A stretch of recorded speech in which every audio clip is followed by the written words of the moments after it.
Hello everyone. Welcome to the class number 3 of the chapter Java Programming Fundamentals. तो last class में हमने discuss किया था कुछ तरह के जावा टोकन्स के बारे में। जैसे कि लास्ट क्लास में हमने डिस्कस किया था कीवर्ड्स और आइडेंटिफायर के बारे में। तो आज हम डिस्कस करेंगे और कुछ तरह के जावा टोकन्स के बारे में। जैसे कि आज हम डिस्कस करेंगे लिटरल्स और पंचुएटर्स के बारे में कि लिटरल्स क्या है और पंचुएटर्स क्या है। ओके, तो फर्स्ट हम डिस्कस करेंगे लिटरल्स के बारे में कि लिटरल्स क्या है। ओके, तो लिटरल्स क्या है? जैसे कि सपोज आप कुछ जावा प्रोग्राम लिख रहे हो, तो वहां पे आपने ऐसा कुछ वैल्यू दिया है जो वैल्यू की जब आप प्रोग्राम को एग्जीक्यूट करोगे, जब आप प्रोग्राम को रन करोगे, तब अगर वो वैल्यू को हम चेंज नहीं कर सकते तो उस तरह के वैल्यू को हम बोलते हैं लिटरल्स। ओके, तो literals are the data items whose value does not change during the execution of program। जब हमारा प्रोग्राम एग्जीक्यूट हो रहा है, सपोज हमने कोई प्रोग्राम लिखा, उस प्रोग्राम को हम एग्जीक्यूट कर रहे हैं, रन कर रहे हैं, तो रन करते वक्त अगर उस प्रोग्राम में हमने ऐसा कुछ वैल्यू दिया है जो वैल्यू को हम चेंज नहीं कर सकते चाह के भी, तो उस तरह के वेरिएबल को हम बोलते हैं क्या? उस तरह के डाटा आइटम्स को हम बोलते हैं क्या? Literals. Okay, literals are the data items जिसका वैल्यू हम चेंज नहीं कर सकते एग्जीक्यूशन होते वक्त हमारा जावा प्रोग्राम। ओके, तो ऐसे डिफरेंट टाइप्स ऑफ लिटरल्स हैं, different type of data items हैं, डिफरेंट टाइप ऑफ वेरिएबल्स हैं। जैसे कि integer literals, character literals, floating point literals, boolean literals, string literals, null literals. तो पहले हमें पता चल गया लिटरल्स क्या है। लिटरल्स कुछ वेरिएबल्स हैं या फिर कुछ डाटा आइटम्स हैं। सपोज मैंने यहाँ पे लिया है इंट x इक्वल्स टू 50, तो रन टाइम में अगर इसका वैल्यू चेंज नहीं हो पाता तो वहां पे हम बोलेंगे कि ये एक इंटीजर लिटरल है। ओके, ये क्या है? ये एक इंटीजर लिटरल है। मतलब ये एक ऐसा डाटा आइटम है, ये एक ऐसा वेरिएबल है जिसका वैल्यू हम रन टाइम में चेंज नहीं कर सकते, तो ऐसे वैल्यू को हम बोलते हैं लिटरल्स। और जबकि ये एक इंटीजर वेरिएबल है तो हम इसको बोलेंगे इंटीजर लिटरल्स। ऐसे डिफरेंट टाइप ऑफ लिटरल्स के बारे में हमने पढ़ा, तो एक एक करेंगे, एक एक करके सारे लिटरल्स के बारे में अभी हम देखेंगे। तो first type of literal is integer literals. तो इंटीजर लिटरल्स किसको बोलते हैं? These literals represent integer values are called integer literals। जिस तरह के literals, जिस तरह के वेरिएबल, जिस तरह के डाटा आइटम इंटीजर वैल्यूज को रिप्रेजेंट करते हैं, उस तरह के लिटरल्स को हम बोलते हैं इंटीजर लिटरल्स। सपोज मैंने यहाँ पे लिया इंट x इक्वल्स टू 30, तो इसका वैल्यू रन टाइम में अगर चेंज नहीं हो पा रहा है तो इसको, इस वेरिएबल को हम बोलेंगे क्या? Integer literals. ओके, तो different types of integer literals हैं। डेसिमल मतलब different types of integer value हैं। Decimal value, hexadecimal value, octal value. मतलब हमारा जितने भी वैल्यू है इंटीजर वैल्यू, उसको हम तीन फॉर्म में रिप्रेजेंट कर सकते हैं। डेसिमल के फॉर्म में, हेक्साडेसिमल के फॉर्म में, ऑक्टल के फॉर्म में। तो डेसिमल वैल्यू किसको बोलते हैं? डेसिमल वैल्यू जो वैल्यू हम रियल लाइफ में, हम एवरीडे लाइफ में यूज करते हैं। ओके, जो कि जीरो जीरो से स्टार्ट करके 9, ये 10 डिजिट को यूज करके हम जो भी नंबर रिप्रेजेंट करते हैं, उस तरह के नंबर्स को, उस तरह के इंटीजर्स को हम बोलते हैं क्या? Decimal integer. ओके, जिसका बेस क्या होता है? जिसका बेस होता है 10। बेस 10 मतलब क्या? 10 डिजिट ये यूज करता है, 0 से लेके 9 तक 10 डिजिट यूज करके ये क्या करता है? सारा नंबर्स को रिप्रेजेंट करता है। हम एवरीडे लाइफ में जितने भी नंबर्स यूज करते हैं सारे हमारा डेसिमल इंटीजर्स ही हैं। Okay, then another type of integer literal is hexadecimal. जैसे कि डेसिमल में हम सिर्फ 0 से 9 तक डिजिट को लेके ही सारे नंबर को रिप्रेजेंट करते थे। हेक्साडेसिमल इंटीजर में क्या होता है? 0 से 9 तक लेते हैं, उसके बाद ए से एफ तक इतना डिजिट हम यूज करते हैं नंबर्स को रिप्रेजेंट करने के लिए। ए मतलब क्या? 10, बी मतलब क्या? 11, ई, सी मतलब 12, डी मतलब 13, ई मतलब 14, एफ मतलब 15। मतलब हेक्साडेसिमल इंटीजर एक ऐसा इंटीजर वैल्यू है जो कि 0 से स्टार्ट करके 15 तक होता है, मतलब 16 डिजिट्स है। तो इसका बेस क्या है? 16। मतलब ये 16 डिजिट्स को यूज करके हम क्या करते हैं? हेक्साडेसिमल इंटीजर में हमारे नंबर्स को रिप्रेजेंट करते हैं। Okay, then another type of integer value is, another type of integer value क्या है? Another type of integer value is octal. तो ये ऑक्टल इंटीजर क्या है? यहाँ पे हम कितने डिजिट्स को यूज करते हैं? जैसे कि डेसिमल में हम 10 डिजिट यूज करते हैं 0 से लेके 9 तक। हेक्साडेसिमल में यूज करते हैं 0 से लेके f तक, मतलब 0 से लेके 15 तक 16 डिजिट्स यूज करते हैं नंबर्स को रिप्रेजेंट करने के लिए। वैसे ऑक्टल में हम यूज करते हैं 8 डिजिट 0 से लेके 7 तक। ये 8 डिजिट को ही लेके हम क्या करते हैं? हमारे सारे इंटीजर वैल्यू को रिप्रेजेंट करते हैं। इसके लिए इसका बेस कितना है? 8। ओके, तो तीन तरह का इंटीजर लिटरल्स है। तीन तरह के इंटीजर वैल्यूज हैं जो कि हम रिप्रेजेंट कर सकते हैं हमारे जावा प्रोग्राम में। और इन्हीं इंटीजर वैल्यू को अगर हम कोई भी एक वेरिएबल में डिफाइन करते हैं और अगर इसका वैल्यू रन टाइम में, एग्जीक्यूशन के टाइम में अगर चेंज नहीं हो पाता, तो उस तरह के लिटरल को हम बोलते हैं क्या? Integer literals. Okay, normally integer literals are stored in int type. मतलब नॉर्मली इंटीजर लिटरल्स को हम स्टोर करते हैं इंट वाला डाटा टाइप यूज करके। ओके, जो कि नॉर्मली 32 बिट का होता है। 32 बिट मतलब क्या? जैसे कि smallest size of memory unit कितना है? 1 बिट। 8 बिट कितना? 8 बिट्स इक्वल्स टू 1 बाइट। वैसे ही 32 बिट्स कितना होगा? 32 बिट्स इक्वल्स टू 4 बाइट।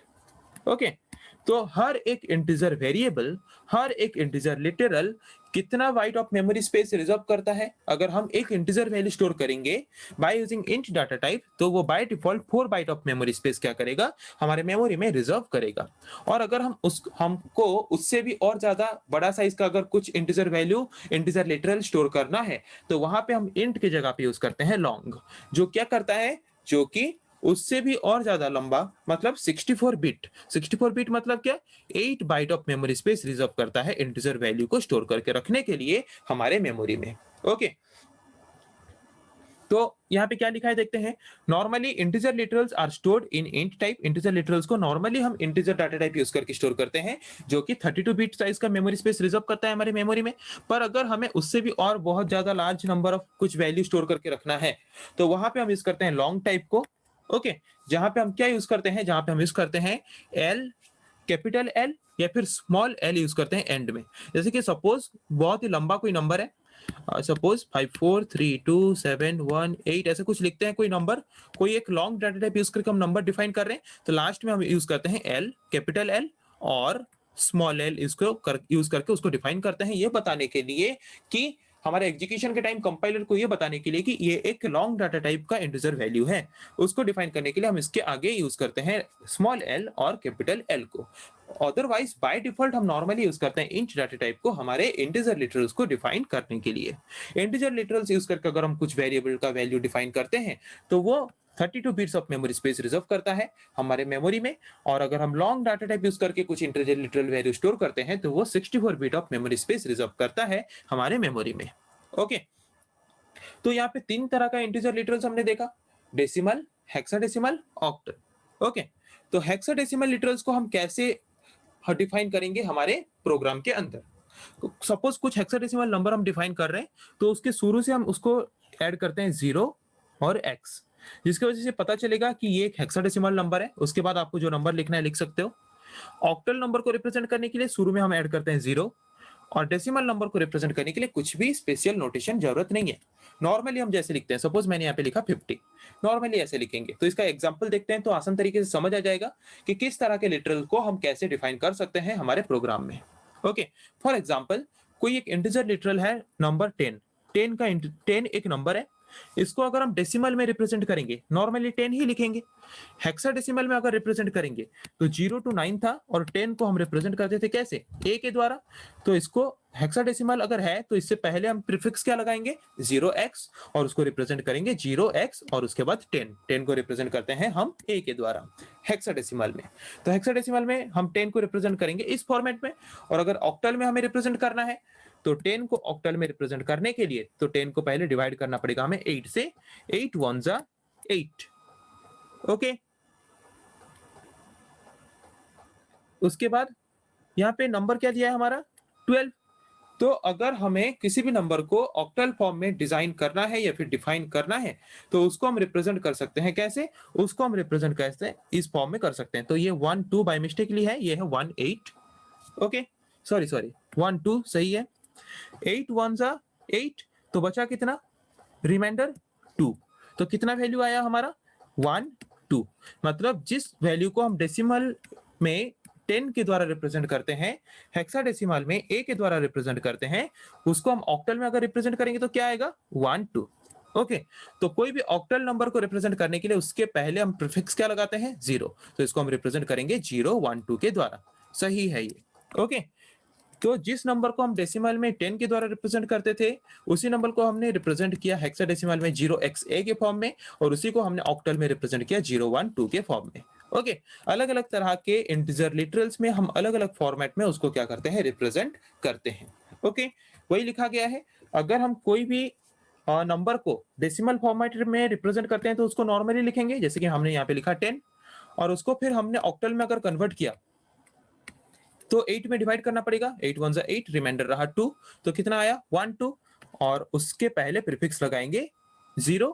और अगर हम उसको हेक्साडेसिमल में रिप्रेजेंट करते हैं तो 10 को हम रिप्रेजेंट करते हैं किसमें, ए, तो 0xa, मतलब 10 को अगर ऑक्टल में रिप्रेजेंट करेंगे तो 012, और अगर हेक्साडेसिमल में रिप्रेजेंट करेंगे तो 0xa फॉर्म में हम क्या कर सकते हैं, उसको हमारे प्रोग्राम में ऐड कर सकते हैं।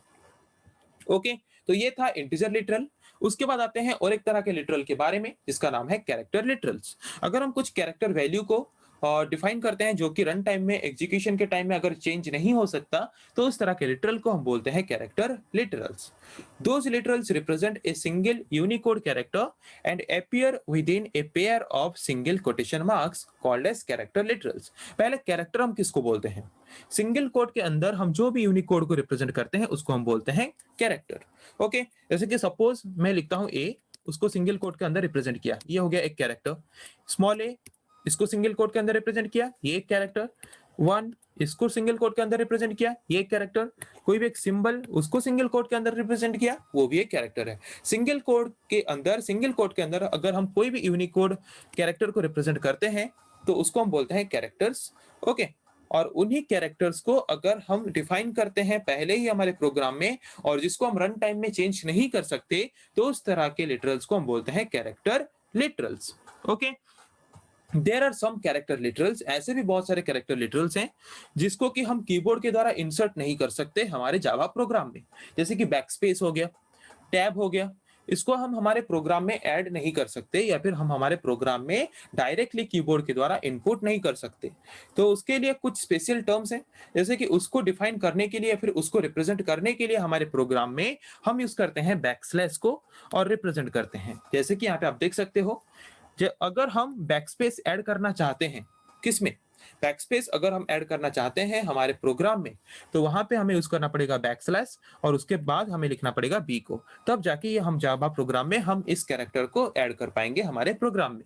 ओके, अगर हमें कुछ नया लाइन ऐड करना है हमारे जावा प्रोग्राम में, तो वहां पे हमें यूज करना पड़ेगा बैकस्लैश, उसके बाद एन, मतलब ये क्या करेगा, नया लाइन ऐड करेगा हमारे जावा प्रोग्राम में।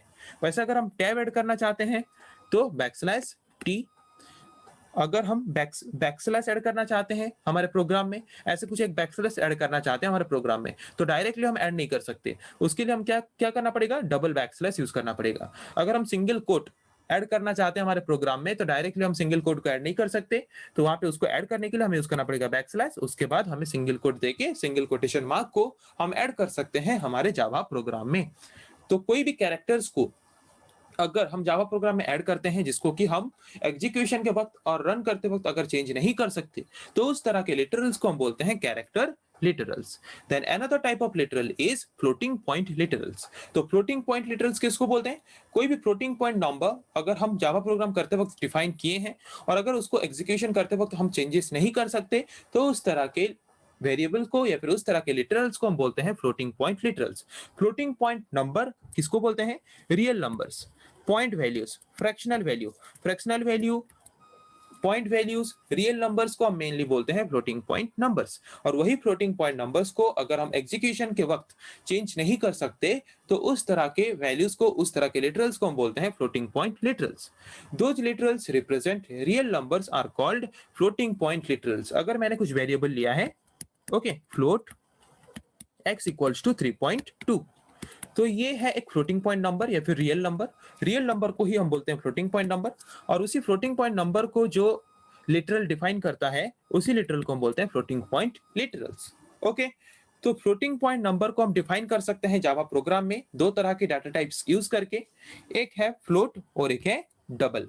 ओके, तो अगर हमें स्मॉलर साइज ऑफ कुछ फ्लोटिंग पॉइंट नंबर डिफाइन करना है तो उसके लिए हम डाटा टाइप यूज करेंगे फ्लोट। अगर हमें लार्ज साइज ऑफ कोई फ्लोटिंग पॉइंट नंबर डिफाइन करना है तो उसके लिए हम यूज करेंगे डबल। बाय डिफॉल्ट हमारा जावा प्रोग्राम जो है वो यूज करता है किस तरह का फ्लोटिंग पॉइंट लिटरल, डबल। अगर हम कुछ भी floating point use data type use नहीं करेंगे तो बाय डिफॉल्ट वो क्या करता है, डबल डाटा टाइप को डिफाइन करता है। ओके। और अगर हम फ्लोट मतलब अगर फ्लोट डाटा टाइप यूज करके कोई फ्लोटिंग पॉइंट नंबर को डिफाइन करना चाहते हैं तो उसके लिए हम यूज कर सकते हैं फ्लोट डाटा टाइप को। और अगर डबल डबल डाटा टाइप हम डिफाइन करना चाहते हैं तो उसके लिए हम यूज कर सकते हैं डबल डाटा टाइप को। तो फ्लोट जो है वो, अगर हम फ्लोट डाटा टाइप यूज करके कोई भी फ्लोटिंग पॉइंट नंबर को डिफाइन करते हैं तो वो 32 बिट्स मतलब 4 bytes of memory space reserve करता है हमारे मेमोरी में। और अगर डबल डाटा टाइप यूज करके अगर हम कोई फ्लोटिंग पॉइंट नंबर डिफाइन करते हैं तो वो 8 byte of memory space reserve करता है हमारे मेमोरी स्पेस में। ओके। तो उसके बाद आते हैं और एक तरह के लिटरल के बारे में जिसका नाम है बुलियन लिटरल्स। बुलियन मतलब क्या? ट्रू और फॉल्स। मतलब अगर कोई भी एक वेरिएबल का वैल्यू अगर सिर्फ हमें ट्रू या फिर फॉल्स के फॉर्म में मिलता है तो उस तरह के वैल्यू को हम बोलते हैं बुलियन वैल्यू। तो अगर हमने कुछ बुलियन वैल्यू को डिफाइन किया है जिसको एग्जीक्यूशन के वक्त हम चेंज नहीं कर सकते, उस तरह के वेरिएबल को, उस तरह के लिटरल को हम बोलते हैं बुलियन लिटरल। जैसे कि सी में क्या होता है कि सी में हम एज्यूम कर लेते हैं 1 मतलब ट्रू, 0 मतलब फॉल्स। पर जावा में ऐसा नहीं होता। जावा में हमें अगर ट्रू डिफाइन करना है तो ट्रू लिखना पड़ेगा, अगर फॉल्स डिफाइन करना है तो फॉल्स लिखना पड़ेगा। ओके। 1 और 0 को हम ट्रू या फिर फॉल्स के हिसाब से काउंट नहीं कर सकते। ओके। तो ये है हमारा बुलियन लिटरल्स जिसके बारे में हमने पढ़ा। We have to use the values true or false to represent a boolean value। जैसे कि जावा में अगर हमें कुछ boolean वैल्यू डिफाइन करना होता था तो वहां पे हम ट्रू फॉल्स की जगह पे 0 1 लिख के भी उसको डिफाइन कर पाते थे। पर जावा में हमें अगर ट्रू वैल्यू को डिफाइन करना है तो ट्रू लिखना पड़ेगा, फॉल्स अगर डिफाइन करना है तो फॉल्स लिखना पड़ेगा। तो कोई लिटरल्स वैल्यू हम जो भी रिप्रेजेंट करते हैं उसको हम डबल कोट के अंदर रिप्रेजेंट नहीं कर सकते। अगर हम वहां पे डबल कोट देख के उसको रिप्रेजेंट कर देंगे तो वो बुलियन वैल्यू के हिसाब से और काउंट नहीं होगा, वो काउंट हो जाएगा स्ट्रिंग वैल्यू के हिसाब से।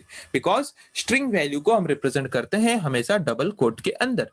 याद रखना एक चीज, कोई भी कैरेक्टर को अगर हम रिप्रेजेंट करते हैं तो सिंगल कोट के अंदर, कोई भी स्ट्रिंग वैल्यू को अगर रिप्रेजेंट करते हैं तो डबल कोट के अंदर रिप्रेजेंट करते हैं। ओके। तो अगर हम ट्रू फॉल्स वैल्यू को, कोई भी बुलियन वैल्यू डिफाइन करते हैं तो अगर उसको हमने डबल कोट के अंदर रिप्रेजेंट कर दिया तो उसको बुलियन वैल्यू के हिसाब से एक्सेप्ट नहीं करके उसको वो स्ट्रिंग वैल्यू के हिसाब से क्या करेगा, एक्सेप्ट करेगा, अगर हम उसको डबल कोट के अंदर रिप्रेजेंट करते हैं तो। ओके। तो अभी आते हैं और एक तरह के लिटरल के बारे में जिसका नाम है स्ट्रिंग लिटरल्स। तो स्ट्रिंग लिटरल्स किसको बोलते हैं? तो स्ट्रिंग लिटरल्स के बारे में जानने से पहले पहले हमें ये जानना पड़ेगा कि स्ट्रिंग हम किसको बोलते हैं। ओके। तो स्ट्रिंग वैल्यू किसको बोलते हैं? It is a sequence of characters between a pair of double quote. जैसे कि सपोज मैंने यहाँ पे लिखा है सुनील, तो ये सुनील जो लिखा है मैंने, इसको अगर मैंने डबल कोट के अंदर रिप्रेजेंट किया है तो इसको हम बोलेंगे स्ट्रिंग। तो स्ट्रिंग क्या है? It is a sequence of characters or it is a combination of character। S, U, N, I, L ये सब एक एक क्या है? These are the characters। और combination of character और sequence of characters को लेके अगर हम उसको डबल कोट के अंदर रिप्रेजेंट करते हैं तो उसको हम बोलते हैं स्ट्रिंग। तो अगर हम कोई वेरिएबल में स्ट्रिंग वैल्यू डिफाइन किया है और अगर एग्जीक्यूशन के वक्त इसका वैल्यू अगर हम चेंज नहीं कर पाते तो उस तरह के लिटरल्स को हम बोलते हैं string literals. Those literals represent string value. जिस तरह के लिटरल्स स्ट्रिंग वैल्यू को रिप्रेजेंट करते हैं उस तरह के लिटरल्स को हम बोलते हैं स्ट्रिंग लिटरल्स। ओके। फिर आते हैं और एक तरह के लिटरल्स के बारे में जिसका नाम क्या है? जिसका नाम है नल लिटरल। तो नल का मतलब क्या है उसके बारे में पहले जानेंगे, फिर नल लिटरल के बारे में जानेंगे। नल मतलब क्या? Null value means blank value which does not resolve any memory space। Null value मतलब कुछ भी नहीं, पूरा ब्लैंक, जो कि मेमोरी स्पेस में कुछ, मेमोरी में कुछ भी स्पेस रिजर्व नहीं करता जो वैल्यू, उस तरह के वैल्यू को हम बोलते हैं नल वैल्यू। ओके। और नल वैल्यू को जिस लिटरल्स के द्वारा हम रिप्रेजेंट करते हैं उन्हीं तरह के लिटरल्स को हम बोलते हैं क्या? नल लिटरल्स। ओके। समझ आ गया नल लिटरल्स क्या है? तो हमने डिफरेंट टाइप ऑफ लिटरल्स के बारे में पढ़ा। लिटरल्स क्या है? Literals are the data items और literals are the variables which defines the value which cannot be changed, which cannot be modified during the time of execution। जिस तरह के डाटा आइटम का वैल्यू एग्जीक्यूशन के वक्त change नहीं हो सकता उस तरह के डाटा आइटम्स को, उस तरह के वेरिएबल्स को हम बोलते हैं लिटरल्स। ओके। तो हमने डिफरेंट टाइप ऑफ लिटरल्स के बारे में पढ़ा। तो ये था एक तरह का जावा टोकन। और एक तरह के जावा टोकन्स के बारे में हम पढ़ेंगे जिसका नाम है पंचुएटर्स या फिर जिसको हम बोलते हैं सेपरेटर्स। तो ये पंचुएटर्स या फिर सेपरेटर्स क्या है? जैसे कि comma, semicolon, full stop, curly braces, ये सब एक एक तरह के पंचुएटर्स हैं या फिर एक एक तरह के सेपरेटर्स हैं जिसको हम यूज करते हैं हमारे जावा प्रोग्रामिंग लैंग्वेज में।